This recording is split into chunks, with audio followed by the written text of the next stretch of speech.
So this is either going to take like 10 seconds or 10 hours because I'm doing headbutt trees so I can get a hair across because I think that will help me take on Whitney.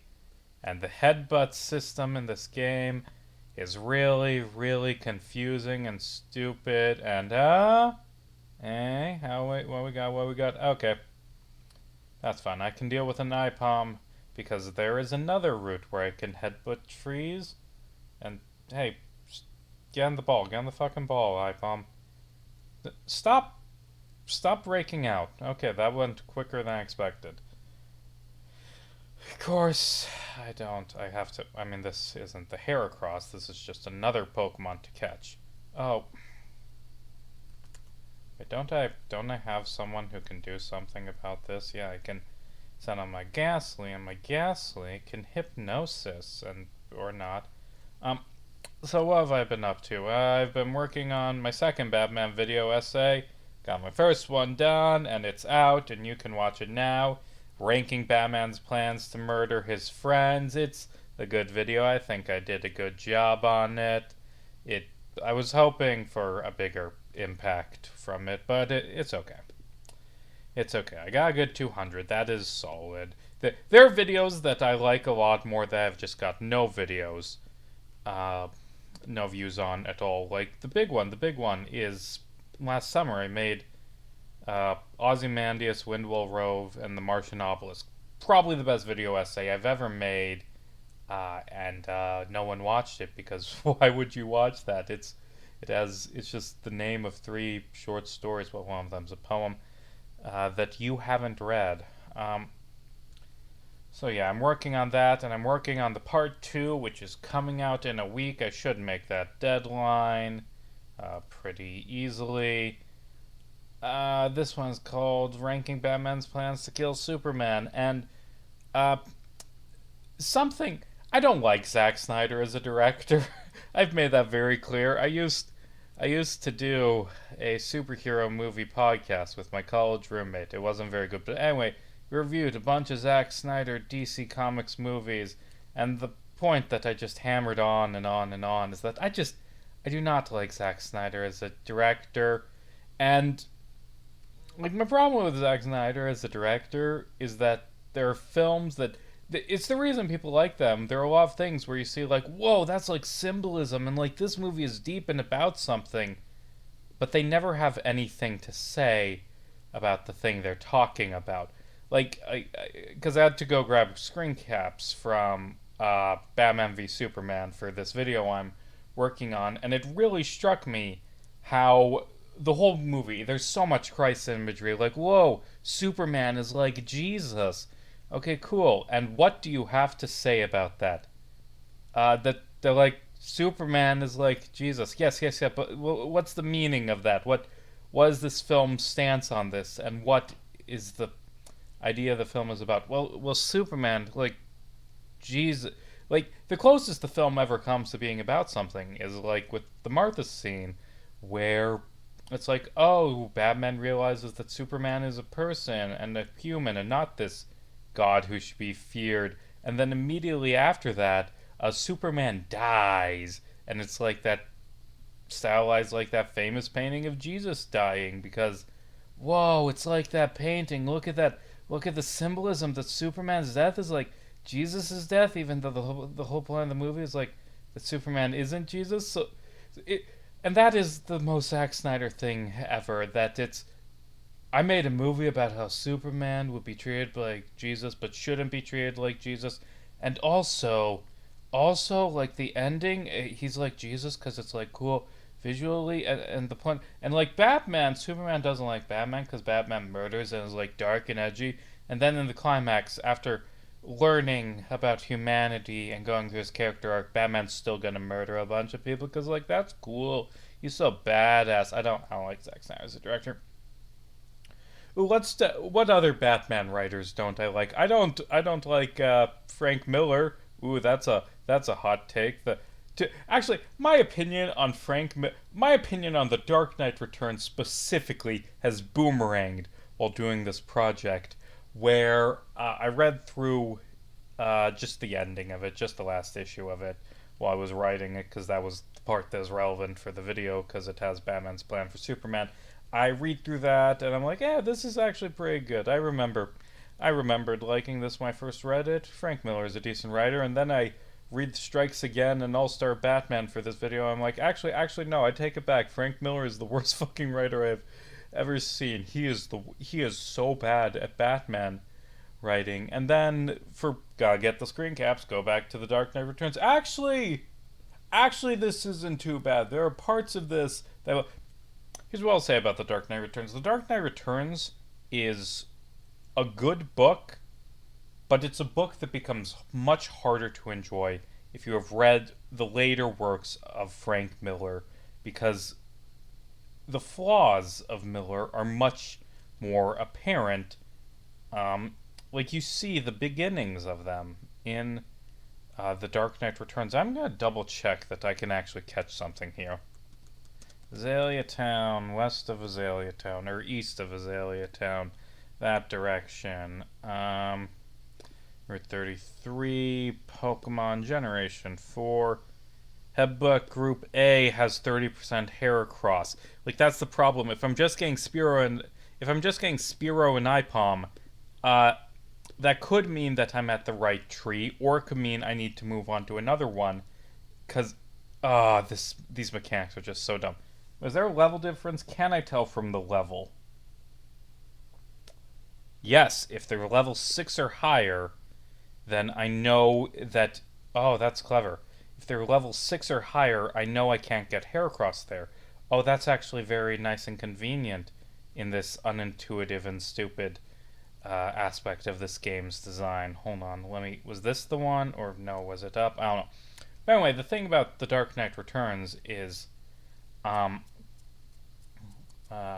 okay, so it's not this tree. There better be a tree here. And is Hoppip only available during the day? Because I don't want to get ambushed by a Hoppip. Okay, good. There's nothing I can catch, so I can go into this grass. The thing about The Dark Knight Returns is that, yeah, like, there is some really good stuff. Like, the scene with Harvey is great. Batman's interactions with Carrier are great. The stuff with the Joker is great. The stuff with Superman is great.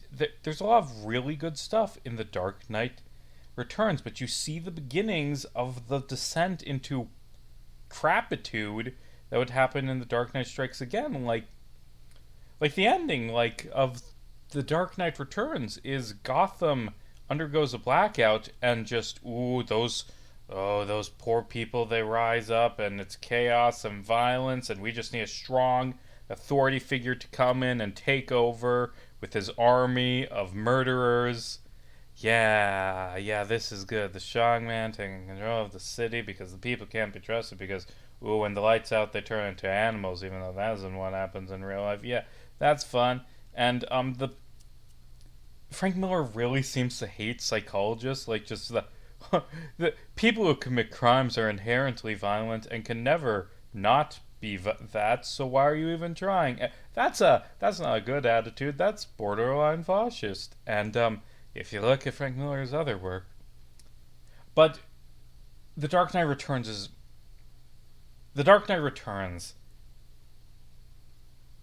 it's a good book that, if you've read Miller's other works, you can see the cracks, and you can see, if he focuses more on this idea later, this is going to become the worst fucking book I've ever read. And he did focus on those ideas later, and I better have enough Pokeballs for this Heracross, because I've wasted so much time already. Please get into the ball. I'm gonna... A Premier ball? You want the nice white and red? No? How much hit points? Would it have 19 hit points? I can't take that risk. So what I'm going to do is confuse Ray, so that it's going to hit itself in confusion and get low. And this is how I'm going to get my Heracross. Stop leering. You can't hurt me. Just hit yourself in confusion. Get a little bit low so that my Great Balls will work. Yeah, endure. I don't care. Of course, Strikes Again is just terrible. It is nonsense where just everyone acts like an asshole, and the plot is stupid, and Batman is such a fucking asshole. It's a bad book. Don't, for the life of you, read Strikes Again. It is the second worst Batman book Frank Miller has ever written. And I make that joke, or it's not really a joke, I just make that claim that the Dark Knight Strikes Again is the second worst Batman book Frank Miller has ever written, and what I say in the video is the first worst Batman book Frank Miller has ever written is. Okay, this is going to. Let's play chicken. Let's get him low. Let's get him real low. Because I only got 2 great balls. I only got 2 shots at this. No, no. This is my last chance either way. Come on, can I catch this Heracross? Oh, thank God. Get in the fucking ball, Heracross. What am I naming you? What am I naming you? Sure. And a Necro. Anacro. However that's pronounced. Welcome to the team. And actually, I was prepared for this because I knew I was getting a Heracross today. Boom. Extra team slot. And let's finally respond to those comments. Let's respond to them. A Necro on my Dave Driver video, I say the whole concept of heroism and Dave being a follower versus Dirk who acts like a leader is oddly simple once you look at their god tiers. They say it all. This is a long one. Dave is a knight, one of the clearer classes in Homestuck. Are knights clear? Knights are kind of... well, I guess the knights... The idea of knights is that they wield their aspect as a weapon. Actually, I think about class specs a lot. It is interesting that Dave gives up time travel. Like, he compares it to Kung Fu. He stops using time travel. And Karkat, his weapon is being a leader. And Karkat stops being a leader after a point. Is that like... I wonder if that's a deliberate motif, that the knights put down their weapons. Anyway, what were you saying? With the clear classes in Homestuck, a protector and an asset for somebody to give orders to. He's a weapon. On top of this, he's a time player, and aspect intertwined with destruction. All the swords he breaks and other destructive characteristics he possesses, even as character. And the most literal timeline scenarios, they are forced upon him because of his aspect. Dirk is a prince. He has the most classic ruler type class out there. And on top of that, he's the Prince of Heart, an aspect connected to soul. He's strong-willed, often disregarding his friends. I'm trying to read and play the game at the same time, is why I'm just punching around dreams. Reluctance and denial to do something in order to push further. He's not the best leader, thanks to his form of leadership that doesn't involve taking into account people's feelings and needs. Another reason why Rux excels is the true invisible leader of the group. But he gets done when needs to be done. He just doesn't have a barrier for what is too far, thanks to that coldness. Oh yeah, Dirk doesn't really have a concept of too far, which results in him manipulating people and being borderline abusive himself a lot of the time. All of this is relevant when talking about Bro and Dave. This follower leader back and forth can be felt in how Dave keeps putting up with his guardian's abuse and humors him every time he's summoned by him, whether that's for a rooftop battle or sometimes else. He's of course a child who can't do much when you start thinking about him more realistically. Sorry, I cannot read and play game at the same time, which is why it's dumb that this is what I do for this channel. Which is so cool once you realize it. How so far before the concept of competition, the mechanisms were up and running. Every can the comic responds to the Guardian's call. Rose, for example, prefers to hide away from her mother and even refuses to oblige anything she wants to do. She doesn't let her boss her around and resist. It is true. I did touch on that in the video. Dave is more of a follower, and Dirk is more of a leader, and that is a key difference between them. Let's see. Also, Senator Lemon, who I named a Pokemon after I think my Ghastly, says, "Good luck, I'm so excited," because I posted on my YouTube community page that I have the first half of the Homestuck video essay done. Yes, I have written through my first go-through Candy. I plan to read... I'm doing it as a meat candy sandwich where I go into meat for a bit, go into candy for a bit, go into meat, candy, meat again. And that is how it's structured. Anyway, the other comment. I didn't do the IPOM comic earlier. Turkey Killer X9509 commented, pretty cool video. I can only think about poor innocent Spade Slick. Now, Spade Slick is not innocent. It is actually kind of interesting how he's put in a protagonist role so people think of Spade Slick as being heroic and a good person, but also he's just an ass. He's a terrible, terrible person. He does the same shit all the other Jacks do. He does the same shit the other Jacks do. He's just put into a protagonist role as he does it. Like, ultimately, what he does during the intermission is just going around murdering people, and they're dicks. But as we see later, that's just his default, is murder people. Like, it's a funny scene, but it is telling. Like, when Andrew rescues Spade Slick, he is saved from certain death by this benevolent stranger, and Spade just tries to fucking stab him. Stabs him in the chest a bit while he's in the hospital bed. Spades is an asshole.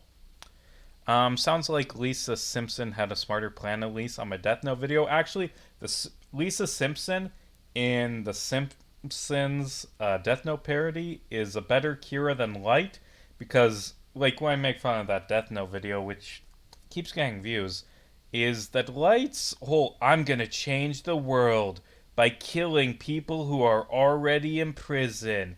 Yeah." And, like, no, I don't see that as being a significantly impactful way to change the world, just killing people who are already in prison. But hold on, did the Abra not get... Why didn't you name my... Oh, I can name my Abra, though, if I go to the thingamajig, to the namer. I got the coins off screen. I'm only going to do one Pokemon from the game corner. But yeah, Lisa kills, like, fucking Mr. Burns, someone who will never spend a day in prison because he's rich, but is also a terrible, terrible person who has killed so many people. Like, that's the type of people Light should be going after, but Light, who he goes after is, this guy's, in jail already. He is contained. He has been, controlled. He has been handled by the police, but I gotta kill him anyway because I am purging society, getting rid of all the evil. Blech. Like, no, Light's a douchebag. He's an idiot. Lisa Simpson is smarter than Light. Yagami is my hot take. Let's put those comments down. As Turtle Boy's comment was, like this video till you diss the Midnight Crew. I mean, I think Spade Slick is a funny character because he's just so blatantly, cartoonishly evil. And I also like Droll. Not Droll, Club's Deuce. He is just fun, this very dumb idiot who goes around messing things up but is weirdly competent. Well, actually, I do kind of like Diamonds, too. That he's a professional and, like, just sits there smoking instead of going on a murderous rampage. And Hearts exists. Like, I don't actually hate the Midnight Crew. What I talked about in that second Homestuck video is that there are problems. There aren't even problems at first, but you see things in Homestuck that at first are minor, but do later on, as they happen more and more, become kind of frustrating and take up more of the comic. Like, ooh, we're gonna suddenly shift to something else. Hey, that's nice. This is interesting that suddenly it's a completely different plot line. But that becomes a lot less charming when it's done 50 times and none of these plot points are getting resolved, you know? I don't know. Right now what I'm doing is I'm getting experience on this Heracross so I can have it for Whitney. And they give you the experience share so late in this game. That's annoying. So, gotta switch train up my Heracross so I can take on Whitney. So what else have I been doing? I've been playing the Spider-Man PS4 game. Yeah, I gotta use PS4. Someone I know was like, hey, I'm gonna throw this out. Do you want it? Yeah. So I bought a used copy of Spider-Man PS4, and I've been enjoying it. It was just fun swinging around the city. I'm enjoying the plot so far. The combat's okay. It did make me realize, wow, Spider-Man is really just like a fucking cop. Like Spider-Man is a cop. Like, cause like the side quests are like, we need a combat encounter. So, there's a drug dealing Spider-Man. You need to go there and escalate it to brutal violence. Beat these people into unconsciousness. Is what you do as a good person. Like this is how we stop the problem of drugs with massive police violence. And hey, those guys, those mobsters, they got a construction site. You need to go there and beat them all to the brink of death. Are they actively committing crimes now? No, but they have the red symbol on them. That means they're enemies. That kind of unnerves me. Oh, and also the fact that you're like going around fixing up. I bet later in the game this becomes a problem. This is the government spy on Peeper Towers. I, Spider-Man, am going to turn these on, and oh no, Diglett. Diglett bad, because Diglett got Arena Trap. Or Fury Cutter. I'm gonna risk it. Oh, you don't have Arena Trap. That's good. You have Fury Cut. Or whatever Diglett's secondary ability is. But yeah, I've been enjoying it. And the good thing about playing the Spider-Man game is that I think I've been in a rut. Like, since I've basically 2 books now that I haven't published and can't get published. And just constant agent rejection, which is very good for my self-esteem. The Spider-Man game inspired me a new idea for a book I want to write. And I want to write a superhero story that isn't a superhero who's just a fucking cop. And I've got an idea for it, and I've been bouncing around, workshopping plot points all week, started writing it, don't have a name, don't know more, but I'm working on that, and this is really low level because it can do a bunch of damage with self-destruct. But it's fine. Actually, in the universe, the reason this Voltorb is so weak is probably because it's not getting any experience because it just self-destructs every battle. Like it's going to do this battle. Or it's going to charge.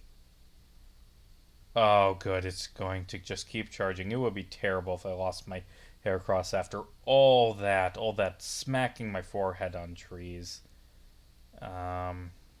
I'm not going to risk it. I'm going to send out you and just finish these off because you're immune to self-destruct. And this Nuzlocke's going good. Haven't lost any Pokemon yet, which I'm waiting for the shoe to drop and this Nuzlocke to go bad. But so far, everything is fine. Everything is fine. But yeah, I'm doing good work. I need to set a deadline for when I'm going to have the Homestuck Epilogues video written, but I'm doing good work on it. What I have done is my first pass of the 2 times I'm going through Candy and describing the plot, and this is the very negative, this is everything that happens, and wow, isn't that shitty, look at all those terrible plot points. And the second one is actually this is what they're trying to do, and what the themes are, and it isn't that bad. But man, that first pass of Candy where I'm skipping all of the John and Terezi sections and just reading like, what's Jane up to? Rape. Oh, she's up to rape. Yeah, that is... God, Candy is not pleasurable to read. I understand the ideas behind it, where, like, the whole idea is John Egbert is trapped in a bad Homestuck fanfic, and he just kind of shuts down because none of the people around him are real. Nothing that's happening he cares about. He becomes horribly depressed. It's a really interesting idea for a story, but as a result of that idea, it causes all the other characters to just be awful and act out of character because that is what you need to do to tell that story. If you want to tell the story John Egbert gets trapped in a bad fanfiction, you have to write that bad fanfiction. And that can be kind of a pain to read. And And Meat is flat out good. I am enjoying Meat. It is fun to read because the idea of Meat is Dirk becomes the narrator and becomes an evil god, and that's just fun to read. Whatever. I will try to get that video essay, which I've already written the first hour of, try to get it written and done soon. I'll do the encounter on this route next week. Hopefully we'll have more good comments. But anyway, I'm Casey Jones. This is Nuzlocke Vlogs. I was kind of rambly today. No, I don't have a follow-up for that. I was just rambly